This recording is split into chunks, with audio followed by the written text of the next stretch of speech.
news. We continue to watch events unravel in the Middle East this week as America is showing more impotence and Russia is pushing itself forward. Several news stations in the United States have been reacting with horror to the lame duck policies of President Obama when it comes to dealing with President Putin of Russia. Many believe Obama has fumbled the Middle East ball for the American team, while Putin has intercepted and picked it up for the Russian. Retired Lieutenant Colonel Ralph Peters was interviewed on the Lou Dobbs Tonight program, where he discussed Putin's end run on Obama. Joining us now, Fox News strategic analyst, Lieutenant Colonel Ralph Peters. Ralph, thanks for being with us. Let's turn first to what I really believe is a formidable, if not historic, geopolitical military maneuver by Vladimir Putin. He is attacking NATO politically. He has moved militarily against Ukraine and Crimea. He has positioned himself in such a way as to expand his influence throughout the Middle East and re-insinuate himself into the European discussion. Your thought? You just said it. I mean, Vladimir Putin, he may be vulgar, he may be crude, but he is brilliant. And Western elites just underestimate him consistently because he didn't go to the right prep school. But the Paris attacks, Lou, were a gift of Vladimir Putin. Notice right after that, he suddenly was able to come out and say, yes, it was a bomb that blew up our airliner. Before that, he was hesitant because it would have reflected on his Syria policy. After the Paris attacks, he could say, see, it's an attack on all civilization. We must stand together, solidarity. He also was brilliant with how he reached out to France quickly with serious military offers. Whereas the United States, we gave them some old targets that we were reluctant to hit because of collateral damage, et cetera. I mean, President Hollande of France asked the United States, he asked President Obama to help France. Let's all get on the team. And Obama's response was that dreadful presser Monday morning in Antalya, Turkey. What did Putin do? Putin has now sent in his strategic bombers, the Tu series bomber, Tupolev bombers.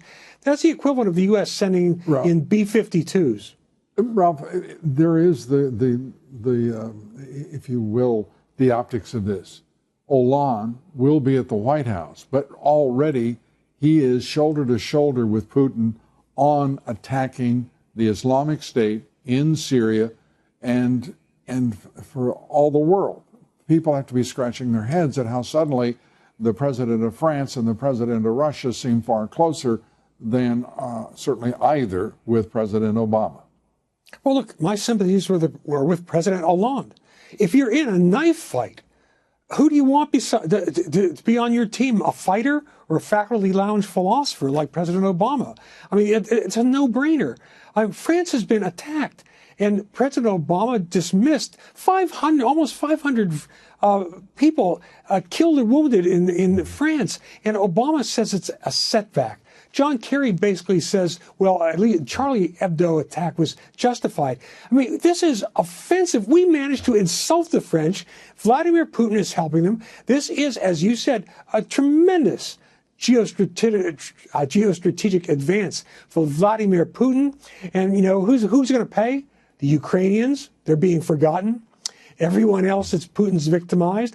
And Putin is, as you and I have discussed, Lou, he is on his way to incredible influence in the Middle East of a scale Russia's never had, with this Shia Iranian empire being built out. And who are the losers? Ukrainians, Europeans, the Christians, who Obama apparently doesn't like, who are the true refugees. And you know who else? The United States of America and its citizens. So even the world is seeing this as a formidable, if not historic, geopolitical military maneuver. This maneuver isn't limited to France and Europe either. Earlier this week, Putin went to meet the Iranian president to shore up his support in the Middle East.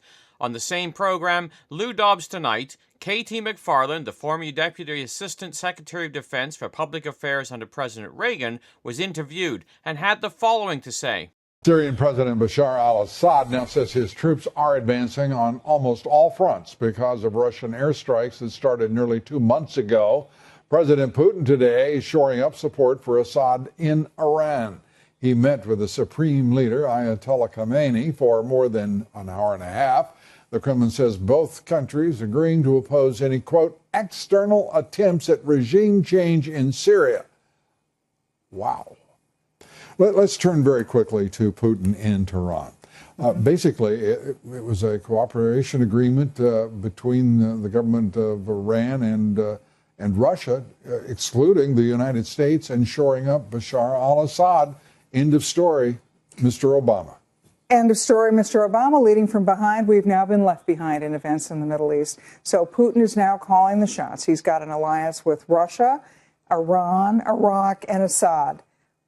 France is going to end up joining this alliance too. Now, France had said Assad's got to go. They're not saying that anymore. They want Russian help in destroying ISIS. But here's the problem. It was the president who said, we have contained ISIS, right? And then within a few hours, ISIS attacks in Paris.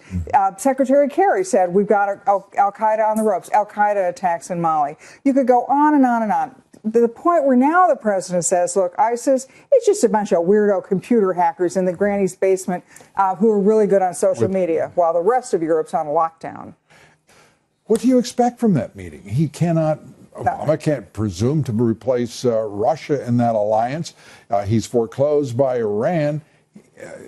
He is inartful, and his dodging is catching up with him. Well, and where is Hollande going after he meets with Obama? He's going to Moscow. He's meeting with Putin. He knows Putin is the guy who's making things happen in the Middle East. So following up from last week's Bible in the News, we see America's failure in the Middle East and Putin's successful move to trump the U.S. and park itself as the dominant and active player in the Middle East. Well, Friday also saw a memorial service in France to honor the fallen dead in a ceremony in the courtyard of the historic Les Invalides complex, the first time civilian dead have been honored in this military institution. The Associated Press reported a subdued France paid homage Friday to those killed 2 weeks ago in the attack that gripped Paris in fear and mourning, honoring each of the 130 dead by name as the president pledged to destroy the army of fanatics who claimed so many young lives, end quote. Well, Hollande pledged France will operate relentlessly to protect its children. As was mentioned last week, Hollande didn't invoke Article 5 of the NATO treaty. Instead, he invoked the clause of the European Lisbon Treaty dealing with defense and called upon his fellow compatriots in Europe to join in. Well, the Guardian newspaper reported this week on the growing European resolve. It said a strong emphasis is being placed on rallying support from European states because, as the French president put it, ISIS didn't just strike at Paris, but at Europe as a whole. Building up a unified European resolve is especially important because no one is under any illusion that Obama administration wants to embroil itself deeper in the Middle East. America, miles across the Atlantic, simply doesn't feel its own security is on the line, but Europe's is. The Middle East is spewing out its violence on our continent. Germany has announced it will contribute surveillance and refueling planes over Syria. Well, this comes on the heel of a terrorist plot being covered in Germany. Ynet Daily reported, Israel reportedly helped thwart a terror attack in a German city of Hanover only days after the devastating attack on Paris, according to a story published on Wednesday in Germany's magazine Stern. Stern cites German government sources that said Israel provided crucial intelligence about an imminent terror attack targeting the friendly match between Germany and Holland's soccer teams. This led to the cancellation of the game and the evacuation of the stadium only 90 minutes before the game was to start. An hour after the stadium was evacuated, the terror alert was applied to the entire city, and police called on residents to remain at home and avoid crowded places. Shortly after that, a suspected bomb was found at the train station of Hanover, and it too was evacuated. End quote. It is quite significant that Germany is being pulled into the conflict in the Middle East as an ally of France and consequently Russia. When we consider the grand coalition described in the Bible, it is a militarized one comprised of Russia, France, and Germany. We read in Ezekiel 38, verse 26, Son of man, set thy face against Gog, and the land of Magog, which is the area of Eastern Europe, including Eastern Germany, the prince of Rosh, or Russia, Meshech, or Moscow, and Tubal, which is Tobolsk, and prophesy against him. Later on, we read Gomer, which is comprised of France and Germany, and all his bands, and the house of Togarmah of the north quarters, and all his bands, and many people with thee. Well, this coalition includes the nations from the land of Magog, which sits between the River Don and the River Danube, including what we used to call the Warsaw Pact, or Eastern Europe, and the tribes of Gomer, which we looked at last week, that include the areas of France and Germany. And this group is militarized, as we read in verse 4. I will turn thee back and put hooks in thy jaws, and will bring thee forth, and all thine army, horses and horsemen, all of them clothed with all sorts of armor, even a great company with bucklers and shields, all of them handling swords.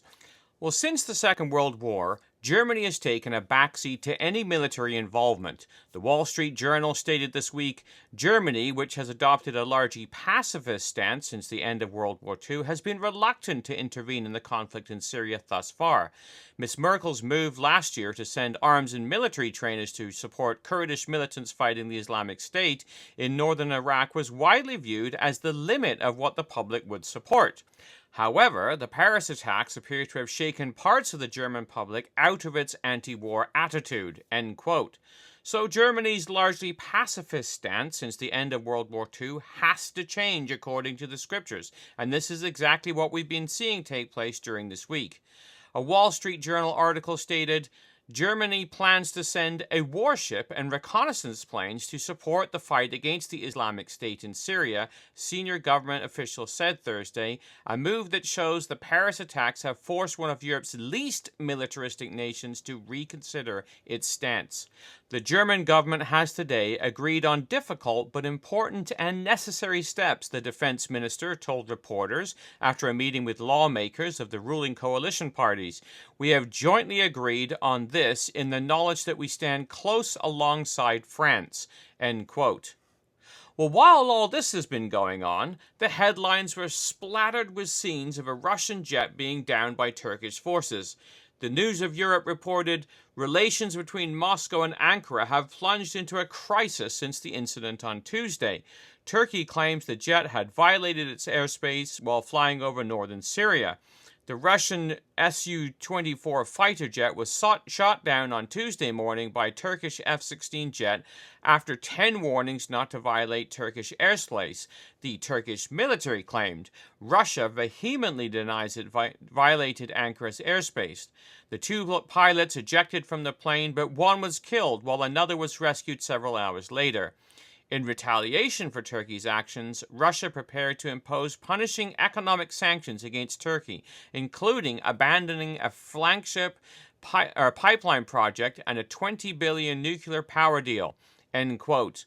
Well, Reuters reported the following statement from Putin during a meeting with Jordan's King Hussein, where he stated, today's loss is linked to a stab in the back delivered to us by accomplices of terrorists. I cannot qualify what happened today as anything else. And now we are stabbed in our back and our planes, which are fighting terrorism, are struck.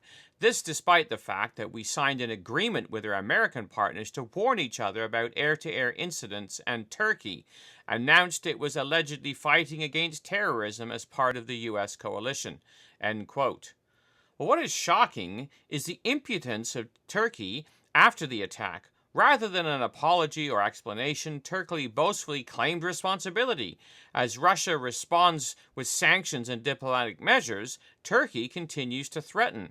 Reuters reported on Friday, Turkish President Erdogan warned Russia on Friday not to play with fire, citing reports Turkish businessmen had been detained in Russia while Moscow said it would suspend visa-free travel with Turkey. Russia has threatened economic retaliation, a response Erdogan has dismissed as emotional and indecorous, end quote.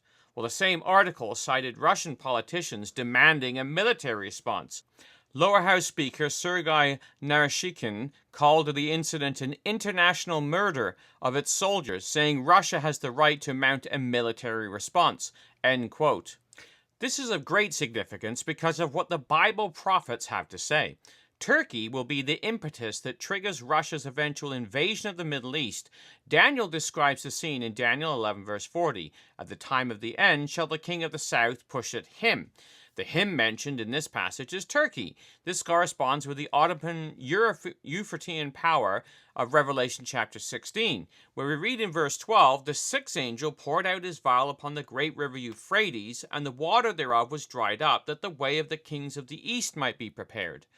Well, the four angels who had overflowed the Euphrates in Revelation chapter 9 included the nations who passed over the Euphratean River and brought judgment on the Byzantine Empire. These included Togrul Beg and the Seljuk Turks, Genghis Khan and the Mongols, Tamerlane and the Mughals, and the Ottoman Turks who overran the Byzantine capital and turned St. Sophia's, the St. Peter's Basilica of the Eastern Orthodox Church, into a mosque. The overflowing Euphratean powers would be dried up in preparation for the kingdom. The power of the Ottoman Turks was dried up in 1917 when the King of the South forces pushed the Ottoman Turks, driving them out of the Middle East under General Allenby and the infamous Lawrence of Arabia. Well, Daniel goes on to describe the coming invasion of the same power by Russia. The king of the north shall come against him, Turkey, like a whirlwind with chariots and horsemen and many ships, and he shall enter into the countries and shall overflow and pass over.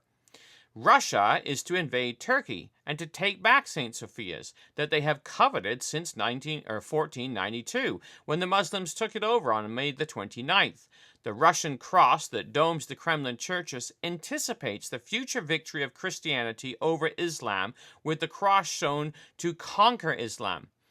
Well, following the invasion of Turkey, the king of the north would not stop, but would overflow and pass over, stopping next in Israel. We read in verses 41 to 42, "He shall enter also into the glorious land, and many countries shall be overthrown, but these shall escape out of his hand, even Edom and Moab and the chief of the children of Ammon. And he shall stretch forth his hand upon the countries, and the land of Egypt shall not escape." So the bellicose gobbling of Turkey, inciting the Russian bear, is of great significance when we look at Bible prophecy, and what the prophets tell us is still to take place. Well, much of the world stands in solidarity with Paris over the terrorist attacks, and Israel has its own kind of solidarity. In October, 74 Israelis were killed or wounded by terrorist attacks. In November, to date, 59 Israelis have been killed or wounded in terrorist attacks. There have been more separate incidents of terror in Israel than in any other country in the world in the past 2 months. So how does the world respond to terror in Israel following the Paris attacks? Well, Reuters reported on Wednesday. In a move dubbed surreal by a leading UN watchdog, and as a campaign of daily Palestinian terrorist attacks continues to target Israelis, the United Nations General Assembly on Tuesday adopted 6 resolutions, all of which, bar none, condemned Israel.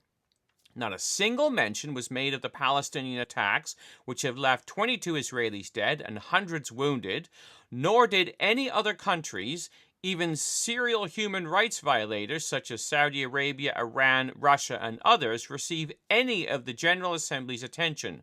More disturbingly still, 5 of the United Nations General Assembly resolutions were sponsored by the Palestinian Authority, while the 6th was sponsored by none other than Bashar al-Assad regime in Syria.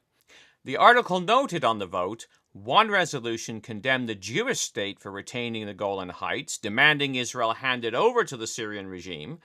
The resolution's adoption by 105 votes to 6, with 56 abstentions, elicited warm words of praise from Syria's UN ambassador, who expressed his heartfelt appreciation and gratitude to the UN for its Golan resolution, without any sense of irony, accused Israel of occupation killing policies, expansion, racism, and aggression. Another vote, which passed 153 to 7, claimed that Israel has no right to impose its sovereignty over the holy city of Jerusalem. "It's astonishing," said Noor, "that at a time when the Syrian regime is massacring its own people, how can the UN call for more people to be subjected to Assad's rule? The timing is morally galling and logically absurd." End quote. So while the world stands with Paris, it still stands against Israel, God's chosen people. So as we see the nations preparing themselves for the great day of God Almighty, we need to prepare ourselves for the stealthy advent of the Lord Jesus Christ and the coming kingdom of God to be centered in Jerusalem, when a real solution will be imposed on the nations of the world and peace will truly be achieved. For the Bible in the News, this has been Jonathan Bowen joining you.